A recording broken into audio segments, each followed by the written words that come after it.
Boys and girls, all right, man.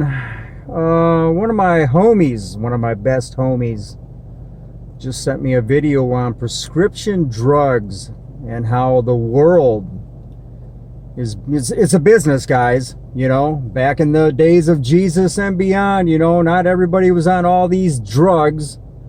You know, Satan wants you on drugs. Satan wants you intoxicated. Satan wants you on heroin. Satan wants you drunk. He wants your mind altered, you know, so you can't focus on God. Does that make sense to anybody if you actually believe in God? Do you know what I'm talking about? Anyway, she sent me this video. I'm going to put it down below. You check it out. But before I do, I told my homie, you know what? I can add a couple things to this, and I'm going to do it. Okay? My son is 30 years old. A lot of you didn't think I was that old, did you? You guys all thought I was 25, 26 years old, but you know, I'm older than that. You know I look young. Anyway, he's a registered nurse. You know, went to school, got his bachelor's and all that good stuff. Probably going to work. He wants to go back to school to work with surgeons that are, what are they doing?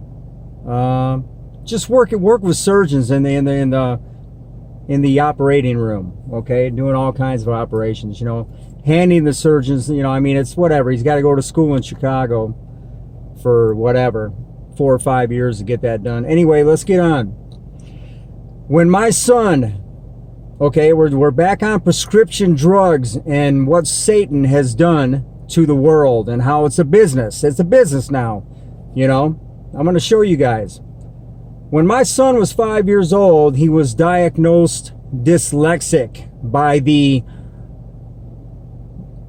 Satanists who go to school for years, and what they do is they know how to read books and they know how to pass tests, and that makes them qualified, just like, you know, in the government and everywhere else. That makes them qualified in the courtrooms, in the justice system, same things, lawyers and all these other idiots that run the world. Okay, this makes, these people were qualified to diagnose my son as dyslexic, okay, and they wanted to put him on medication at 5.5, 6 years old. Okay, so my mentally retarded ex-wife at that time went out, because these are professionals, guys. These are the people that know everything that needs to be done.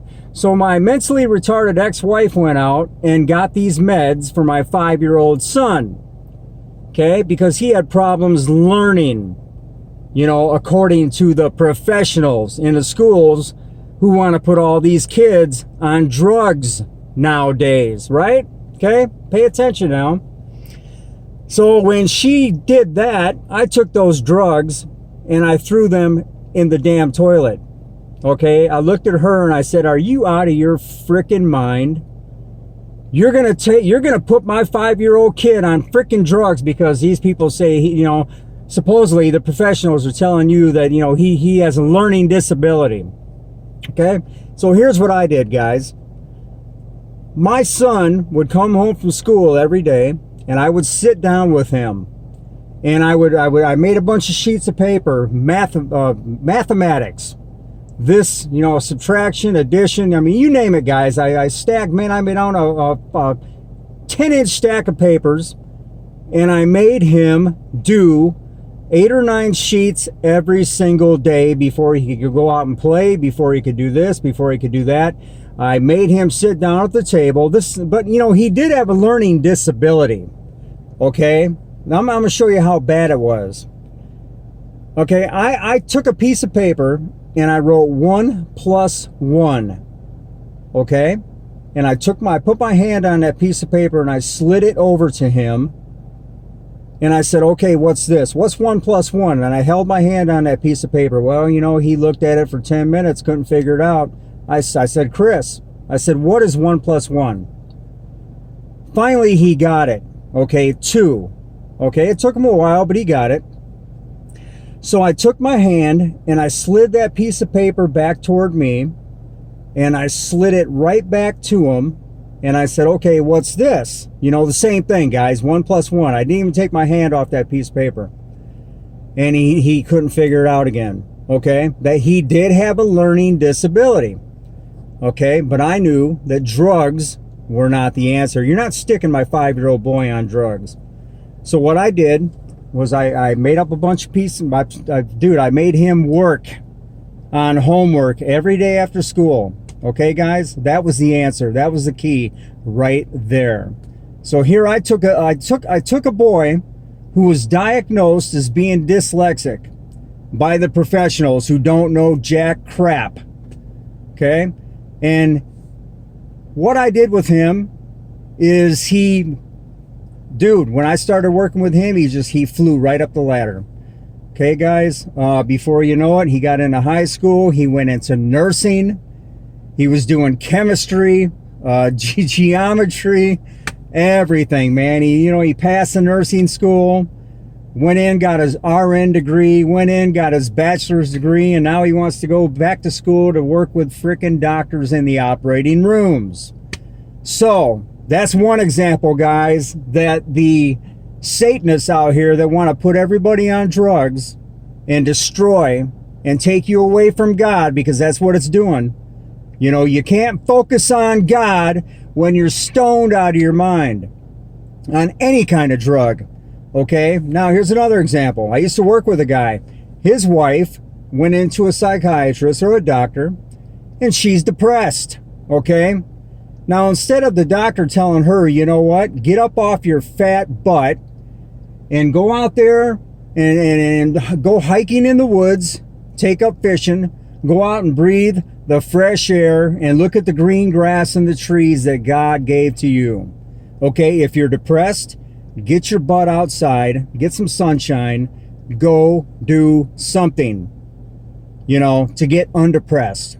You know, everybody gets depressed. You're going to find that out in this video. Watch the video below. So anyway, this guy puts her on lithium and about 3 or 4 other drugs. Well, you know, the first drug he put her on didn't work. So he kept her on that, and then he gave her another drug, then he gave her another drug, you know. And, you know, the doctors now, it's a business. They're making money on all this, guys. I mean, prescription drugs and the business and pharmaceuticals is a multi-trillion-dollar business. You know, just like the justice system, how corrupt it is, and everything in your satanic world that is ran by Satan is nothing but a business. Money is the root of all evil, the love of money. Okay, these doctors, these lawyers, these judges, I mean, they'll do anything. This is how they make their money. It's all about money. Anyway, this doctor finally ended up putting her on lithium. And at this point, the guy that I used to work with, he said, well, you know, my wife is shaking. She can't stop her hands from shaking. She's seeing visions. She's seeing things. You know, she's in the car. We're driving down the road. And all of a sudden she sees something that's not even there, and she starts freaking out and going crazy in the car. Okay, you guys, you see what I'm saying? Now she's seeing demons and whatever, because this doctor who's making all kinds of money on her, you know, to treat her depression, that's all it was. She was depressed. Got her on 5 or 6 different drugs and lithium and this and this and that, all psychedelic. Whatever you want to call it, not psychedelic, whatever they call that stuff, just drugs to mess with the brain. But the main part is it takes you away from God. Okay, you're living, that's the main point I want to make right there. You are being sucked away from God in this beat down satanic world. It's pathetic, absolutely pathetic. All right, man, I made my point. You guys get where I'm going with this. And, you know, millions and millions and millions of people around the world are on these drugs. Again, it is a multi-trillion-dollar business. You know, absolutely pathetic. I'm going to put the video down below. You guys check it out. Really good. I mean, it really is. You know, like I say, one of my best homies sent it to me, man. And I told her, I can add to that. I can tell a few stories to go along with that, which I just did. All right, guys. Peace out. Take care. God bless. Have a great day.